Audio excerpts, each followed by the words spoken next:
नमस्कार मित्रों, मैं डॉक्टर कृति साहित्य कृति के यूट्यूब चैनल पर आपका बहुत बहुत स्वागत करती हूँ। आज की इस वीडियो कक्षा में हम पढ़ेंगे हिंदी साहित्य का इतिहास आचार्य रामचंद्र शुक्ल जी का। और आचार्य रामचंद्र शुक्ल जी के हिंदी साहित्य के इतिहास में हम वीर गाथा काल के प्रकरण 3 को पढ़ेंगे।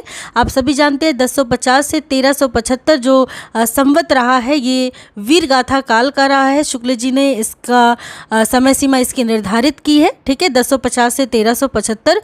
तो प्रकरण 3 के अंतर्गत हम देश भाषा काव्य को सबसे पहले पढ़ेंगे। जैसा कि मैंने आदिकाल की वीडियो जब मैंने बनाई थी उसमें मैंने पढ़ाया था कि वीरगाथा काल जो शुक्ल जी ने इसका नाम रखा है वो 4 अपभ्रंश की और 8 देशी भाषा की जो भी रचनाएं थी उसके आधार पर ही वीरगाथा काल आदिकाल का नाम शुक्ल जी ने रखा था। तो आज उन्हीं हम देश भाषा की जो 8 रचनाएं हैं उनको हम पूरा पढ़ेंगे, ठीक है। तो आप शुरू से अंत तक वीडियो के साथ बने रहिएगा। कक्षा बहुत महत्वपूर्ण होने वाली है और आपकी यूजीसी नेट के लिए बहुत ज़्यादा महत्वपूर्ण है। तो चैनल पर यदि पहली बार आ रहे हैं तो मेरा रिक्वेस्ट है कि चैनल को सब्सक्राइब कर लें, क्योंकि इसी प्रकार की वीडियो आपको मिल जाएगी जब भी मैं अपलोड करूँगी। और इसके साथ साथ और लोगों के साथ भी शेयर किया कीजिए ताकि सबको इसका लाभ मिल सके, ठीक है। तो हम शुरू करेंगे आज प्रकरण 3 को, जिसमें हम पढ़ेंगे देश भाषा काव्य की जो रचनाएं थी जो कि शुक्ल जी ने बताई थी। तो पहले कहा जा चुका है कि प्राकृत की रूढ़ियों से बहुत कुछ मुक्त भाषा के जो पुराने काव्य जैसे कि बिसलदेव रासो, पृथ्वीराज रासो, ठीक है, आजकल मिलते हैं वे संदिग्ध है। अब देखिए यहीं पे एक प्रश्न है जो कि नेट पर पूछा जाता है कि किसने पृथ्वीराज रासो को संदिग्ध ग्रंथ बताया है। तो देखिए शुक्ल जी लिखते हैं कि ये जो है पृथ्वीराज रासो आजकल मिलते हैं वे संदिग्ध है, ठीक है। बिसलदेव रासो, पृथ्वीराज रासो आजकल क्या है मिलते हुए संदिग्ध। और किस आधार पर संदिग्ध है? क्योंकि प्राकृत की रूढ़ियों से बहुत कुछ मुक्त भाषा के पुराने जो काव्य हैं उसके आधार पर इन्होंने क्या माना है, भाषा के आधार पर संदिग्ध माना है बिसलदेव रासो और पृथ्वीराज रासो को। इसके साथ साथ हम देखेंगे राज्यसभाओं में सुनाए जाने वाले नीति श्रृंगार, जैसे कि हमने पढ़ा भी था कि राजाश्रित जो कि कवि और चारण होते थे, ये सभी राज्यसभाओं में नीति श्रृंगार आदि विषयों पर दोहे लिखा करते थे, ठीक है। वीर रस से भरी रचनाएं होती थी इनकी, बहुत सारे चरित काव्य होते थे जो कि इनके राजाश्रित जो भी रहते थे, ये राजा के अंतर्गत उन राजाओं का आख्यान होता था, चरित काव्य होते थे, ठीक है। तो वीर रस के ये पद्य छप्पय में लिखे होते थे, ठीक है। राज्यसभाओं में सुनाए जाने वाले नीति श्रृंगार आदि विषय प्राय दोहे में कहे जाते थे और वीर रस के पद्य छप्पय में होते थे, ठीक है। तो आपको 2 बातें यहाँ पे ध्यान देनी है कि नीति श्रृंगार आदि विषय दोहे में थे और वीर रस के पद्य किसमें थे, छप्पय में थे। ऐसे राजर्षित कवियों की जो बहुत सारी रचनाएं होती थी वो राजकीय पुस्तकालयों में रक्षित रहती थी, वहाँ पे पुस्तकालयों में रहती थी, ठीक है। और भट्ट चारण जीविका के विचार से उन्हें अपने उत्तराधिकारियों के पास भी छोड़ जाते थे, ठीक है। तो इस प्रकार बहुत सारी रचनाएं वहाँ रह करके वहाँ के राजाश्रित जो कवि थे, जो चारण थे, वो लिखा करते थे, ठीक है। इसी रक्षित परंपरा की सामग्री हमारे हिंदी साहित्य के प्रारंभिक काल में मिलती है, ठीक है। यही रक्षित सामग्री कब मिलती है? हिंदी साहित्य के प्रारंभिक काल में मिलती है। इसी से यह काल वीर गाथा काल कहा गया। तो शुक्ल जी ने इसी से वीर गाथा काल का यह कथन याद रखिएगा कि रक्षित परंपरा की सामग्री। और रक्षित परंपरा की सामग्री क्या? तो जो चारण और राजाश्रित कवि लिखा करते थे और पुस्तकालयों में वो रक्षित रहती थी और बहुत बार क्या करते थे, ये जीविका के विचार से अपने उत्तराधिकारियों के पास भी अपनी रचनाएं छोड़ जाते थे। तो यही जो संरक्षित जो उनके पुस्तक रहते थे, तो इसी रक्षित परंपरा की सामग्री हमारे हिंदी साहित्य के प्रारंभिक काल में मिलती है और इसी से इस काल का नाम शुक्ल जी ने क्या रखा, वीर गाथा काल रखा है। आगे हम देखेंगे, देखिए कन्नौज, अजमेर, अनहलवाड़ा, इधर की जो भाषा ही शिष्ट भाषा मानी जाती थी और उसे ही कवि चारण आदि उसी भाषा में रचना किया करते थे। किधर की भाषा? कन्नौज, अजमेर, अनहलवाड़ा, इधर की भाषा ही शिष्ट भाषा क्या होती थी, मानी जाती थी और इसी भाषा में चारण आदि कवि अपनी रचनाएं किया करते थे। प्रारंभिक काल में जो साहित्य में उपलब्ध है उसका आविर्भाव उसी भूभाग में हुआ था। तो इसी भूभाग में कन्नौज, अजमेर, अनहलवाड़ा के जो भूभाग थे, यहीं पर जो शुक्ल जी कहते हैं कि जो हमें साहित्य उपलब्ध है उनका आविर्भाव इसी भूभाग पर हुआ था। आगे कहते हैं शुक्ल जी की सारांश यह है कि जिस समय से हमारे हिंदी साहित्य का अभ्युदय होता है वह लड़ाई भिड़ाई का समय था, ठीक है, वीरता के गौरव का समय था। तो ये हिंदी साहित्य का अभ्युदय का समय ही क्या था, वीरता का समय था, लड़ाई भिड़ाई का समय था, ऐसा शुक्ल जी मानते हैं। वहीं देखिए एक है कि अजमेर बसाने वाले अजय देव, ठीक है, तो अजय देव ने कौन सा शहर बसाया था, अजमेर बसाया था, ठीक है, अजमेर तो आपने नाम सुना ही होगा शहर का, तो अजय देव ने इसे बसाया था। वहीं आगे हम देखेंगे आना के पुत्र बिसल देव, जिसे विग्रहराज चतुर्थ के नाम से जाना जाता है। ये मैं इसलिए आपको बता रही हूँ क्योंकि एक बार प्रश्न पूछा गया था कि बिसल देव रासो को किस नाम से जाना जाता है, तो विग्रहराज चतुर्थ के नाम से बिसल देव को जाना जाता था और ये आना के पुत्र थे। देखिए आपने एक रचना पढ़ी थी हम्मीर रासो, जिसके रचनाकार थे सारंगधर। तो हम्मीर रासो में हम्मीर की वीरता का वर्णन किया था सारंगधर ने। और हम्मीर देव जो थे ये कहाँ के राजा थे, तो ये रणथंभौर के महाराज थे। ये आपको याद रखना, रणथंभौर के महाराज थे हम्मीर देव। शुक्ल जी कहते हैं कि इस वीर गाथा को हम दोनों रूपों में पाते हैं, मुक्तक के रूप में भी और प्रबंध के रूप में भी, ठीक है। तो मुक्तक की रचनाएं भी इसमें लिखी गई और प्रबंध की रचनाएं भी लिखी गई, दोनों रूपों में वीर गाथा को हम पाते हैं। जैसे यूरोप में वीर गाथाओं का प्रसंग युद्ध और प्रेम रहा, वैसे ही यहाँ भी रहा, युद्ध भी रहा और प्रेम भी रहा। वीर गाथाओं का वर्णन किसी राजा की कन्या के रूप का संवाद पाकर दल बल के साथ चढ़ाई करना और प्रतिपक्षियों को पराजित कर उस कन्या को हर कर लाना वीरों के गौरव और अभिमान का काम माना जाता था।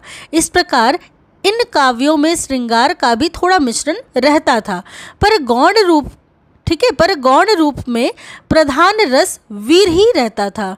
श्रृंगार केवल सहायक के रूप में रहता था। जहाँ राजनीतिक कारणों से भी युद्ध होता था वहाँ भी उन कारणों का उल्लेख न कर कोई रूपवती स्त्री ही कारण कल्पित करके रचना कर दी जाती थी। तो ये सभी जो है ये वीर गाथा काल की विशेषताएं हैं जो कि संदर्भ और कथन में पूछे जाते हैं नेट की परीक्षा में। तो ध्यान रखिएगा कि किसी भी राजा की कन्या के रूप को देख करके दल बल के साथ चढ़ाई कर उस स्त्री को जीत करके लाना, ठीक है, ये वीरता का काम समझा जाता था। तो इसके लिए भी लड़ाई और युद्ध किए जाते थे और इस कारण से चूँकि प्रेम था यहाँ पे, तो इस कारण से श्रृंगार का भी थोड़ा मिश्रण रहता था, पर गौण रूप से जो प्रधान रस होता था वो वीर ही होता था। तो वीर रस भी आपको देखने को मिलेंगे वीर गाथात्मक में और श्रृंगार भी, ठीक है। श्रृंगार जबकि केवल सहायक रूप में रहता है, ठीक है। और कहते हैं शुक्ल जी कि जहाँ राजनीतिक कारणों से भी युद्ध होता था वहाँ भी उन कारणों का उल्लेख ना करके कौन सा उल्लेख किया जाता था, रूपवती स्त्री ही कारण कल्पित कर ली जाती थी रचना में, ठीक है। तो इस प्रकार ये कुछ विशेषताएं थी वीर गाथा काल की। कहते हैं कि ये वीर गाथाएं दो रूपों में मिलती है, प्रबंध काव्य के साहित्यिक रूप में और वीर गीतों यानी बैलेट्स के रूप में, ठीक है। तो एक तो प्रबंध काव्य के साहित्यिक रूप में और दूसरा वीर गीतों के यानी कि बैलेट्स के रूप में ये वीर गाथाएं हमें मिलती है। तो इन दोनों को आप ध्यान रखिएगा, प्रबंध काव्य के साहित्यिक रूप में और वीर गीतों यानी बैलेट्स के रूप में वीर गाथाएं दो रूपों में मिलती हैं। साहित्यिक प्रबंध के रूप में जो प्राचीन ग्रंथ उपलब्ध है वह है पृथ्वीराज रासो, ठीक है। साहित्यिक रूप में कौन सा ग्रंथ है सबसे प्राचीन उपलब्ध, तो पृथ्वीराज रासो। वीर गीत के रूप में हमें सबसे पुरानी पुस्तक बिसल देव रासो मिलती है, ऐसा शुक्ल जी कहते हैं।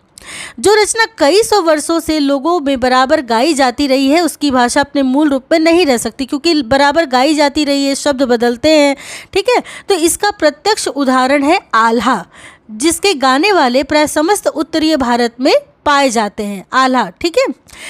ये देखेंगे हम ये ग्रंथ रासो कहलाते। कौन से ग्रंथ, तो यहाँ पर वीर काल के उन ग्रंथों का उल्लेख किया जाता है जिसकी या तो प्रतियां मिलती हैं या कहीं उल्लेख मात्र पाया जाता है, ये ग्रंथ रासो कहलाते। रासो में विशेषकर राजाओं के पराक्रमपूर्ण चरित काव्यों का आख्यानों का वर्णन मिलता है, जिसे हम रासो के नाम से जानते हैं। पिछली वीडियो में हमने ये पढ़ा था, ठीक है। तो कुछ लोग इस शब्द का संबंध लेकिन रहस्य से भी बतलाते हैं, ठीक है। पर बिसल देव रासो में काव्य के अर्थ में रसायन शब्द बराबर आया है, बार बार रसायन शब्द आया है काव्य के अर्थ में, ठीक है। तो ये भी प्रश्न बनता है और पूछा भी गया था कि बिसल देव रासों में काव्य के अर्थ में कौन सा शब्द आता है, तो रसायन शब्द बार बार आया है बिसल देव रासों में। अतः हमारी समझ में इसी रसायन शब्द से होते होते रासो हो गया, यानी शुक्ल जी मानते हैं कि रसायन से ही रासों की उत्पत्ति हुई है। तो इस प्रकार ये कुछ पृष्ठभूमि थी, ठीक है, वीरगाथा काल की विशेषताएं थी। आपको बहुत अच्छे से इसको ध्यान रखना है संदर्भ कथन के प्रश्नों के लिए। अब देखिए आगे हम पढ़ेंगे खुमान रासो, ठीक है। तो खुमान रासो जो रचना है, कहते हैं कि खुमान ने 24 युद्ध किए थे। कितने युद्ध किए थे? 24 युद्ध किए थे। और आपको पता ही खुमान रासो की रचना किसने की थी? दलपति विजय नामक कवि ने की थी, ठीक है। तो हम आगे देखेंगे इसके बारे में, लेकिन सबसे पहले हम क्या देखेंगे महत्वपूर्ण में कि खुमान ने 24 युद्ध किए थे और अपना राज्य स्थापित किया था। यह समस्त वर्णन दलपति विजय नामक किसी कवि के रचित खुमान रासों के आधार पर लिखा गया जान पड़ता है, पर इस समय खुमान रासों की जो प्रति प्राप्त है वह अपूर्ण है और उसमें महाराणा प्रताप सिंह तक का वर्णन है। तो फिलहाल हम यही मानते हैं शुक्ल जी के अनुसार कि दलपति विजय नामक एक कवि हुए थे जिन्होंने खुमान रासों की रचना की थी। वहीं लिखते हैं, अतएव यदि किसी खुमान से अलमामू की सेना से लड़ाई हुई होगी तो उसी के नाम पर खुमान रासों की रचना हुई होगी। ऐसा शुक्ल जी कोट करते हैं इस बात को कि किसी खुमान से अलमामू की सेना से लड़ाई हुई होगी तो उसी के आधार पर और उसी के नाम से खुमान रासों की रचना हुई होगी। लेकिन अंत तक आते आते शुक्ल जी इस बात को भी लिखते हैं कि देखिए, वो कहते हैं कि यह नहीं कहा जा सकता कि दलपति विजय असली खुमान रासों का रचयिता था अथवा उसके पिछले परिशिष्ट का। तो इस प्रकार शुक्ल जी ने इसको पूरी तरीके से तो सही नहीं ठहराया है कि दलपति विजय ही खुमान रासों के रचयिता है, लेकिन हाँ मोटे तौर पे और आधारों के तौर पे कुछ हद तक उन्होंने ये स्वीकार किया है कि दलपति विजय ही क्या है, खुमान रासों के रचयिता है, ठीक है। आगे अब हम देखेंगे अगली जो रचना है बिसल देव रासो। नरपति नाल कवि विग्रहराज चतुर्थ उपनाम बिसल देव का समकालीन था। हमने अभी पढ़ा ही था, विग्रहराज चतुर्थ के नाम से बिसल देव प्रसिद्ध थे। तो बिसल देव जो थे, बिसल देव रासो जो था वो नरपति नाल की रचना है। नरपति नाल जो कवि हैं इन्होंने ही बिसल देव रासो की रचना की, जो कि विग्रहराज चतुर्थ उपनाम बिसल देव का समकालीन था। नरपति नाल समकालीन थे बिसल देव के, ठीक है। और कदाचित यह राज कवि भी था। इसने बिसल देव रासो नामक एक छोटा सा 100 पृष्ठों का ग्रंथ लिखा। कितने पृष्ठों का बिसल देव रासो है? 100 पृष्ठों का, जो वीर गीत के रूप में है। ये भी पूछा जाता है कि बिसल देव रासो कैसा है? वीर गीत रचना है, ठीक है। ग्रंथ में निर्माण काल यूँ दिया गया है जैसे 12 से 72 मझारी जैठवती नवमी बुधवारी, नाल रसायन आरंभई शारदा तूठी ब्रह्म कुमारी। 12 से 72 का अर्थ स्पष्ट क्या है? 1212। 72 शब्द बहोत्तर द्वादशोत्तर का रूपांतरण है, अतः 12 से 72 का अर्थ द्वादशोत्तर। 12 से 1200 अर्थात 1212 होगा। गणना करने पर विक्रम संवत 1212 में ज्येष्ठ बदी नवमी को बुधवार ही पड़ता है। कवि ने अपने रासों में सर्वत्र वर्तमान काल का ही प्रयोग किया है, जिससे यह बिसल देव का समकालीन जान पड़ता है। विग्रहराज चतुर्थ अर्थात बिसल देव का समय भी 1220 के आसपास है। उसके शिलालेख भी संवत 1210 और 1220 के प्राप्त हैं। बिसल देव रासों में 4 खंड हैं। ये आप याद रखिएगा, निर्माण काल की ये जो दोहा एक तरीके से बना दिया गया है 12 से 72 मजारी, ठीक है। ये किसके लिए है? बिसल देव रासों के लिए है।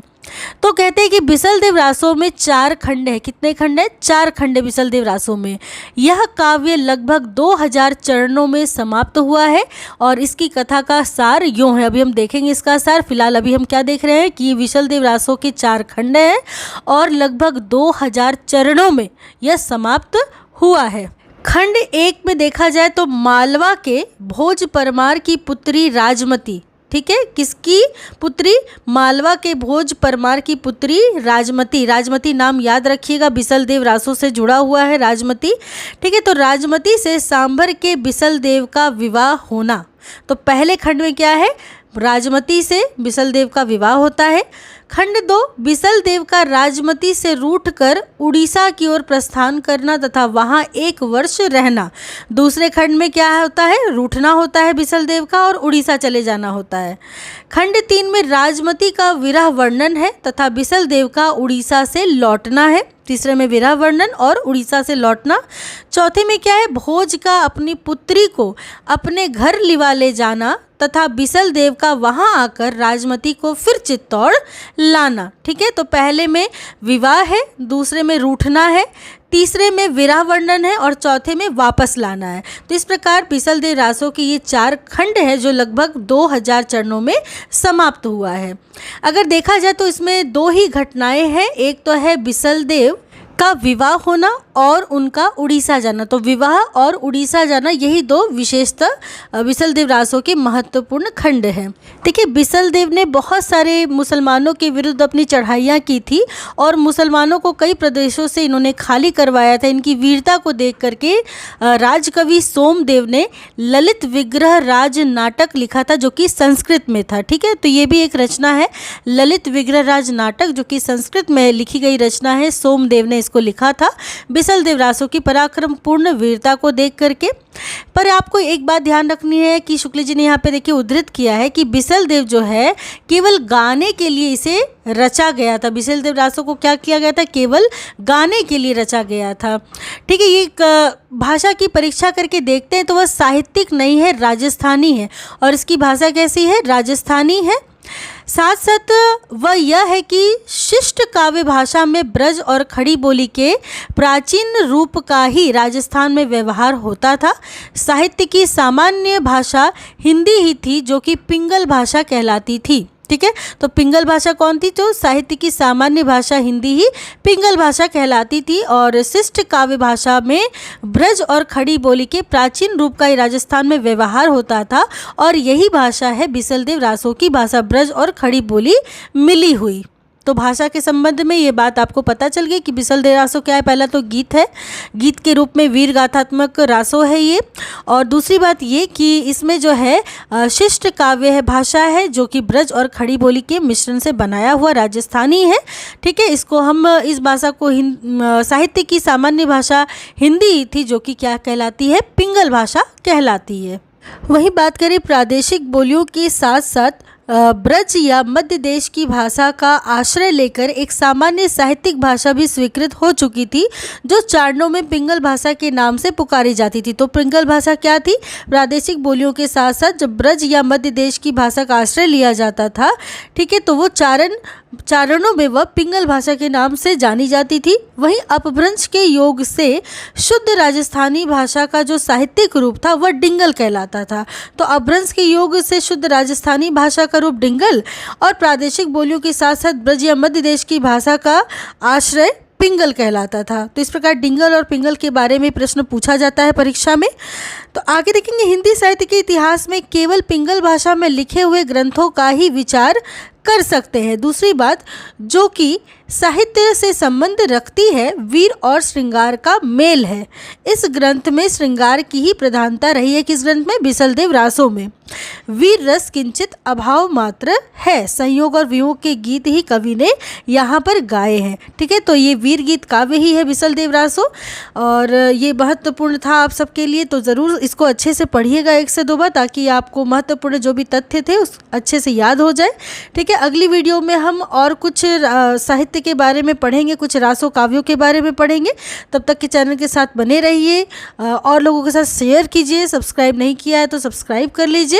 ठीक है, तो चलिए मिलती हूँ अगली वीडियो में अगली कक्षा के साथ। तो तब तक के लिए आप सबका बहुत बहुत धन्यवाद।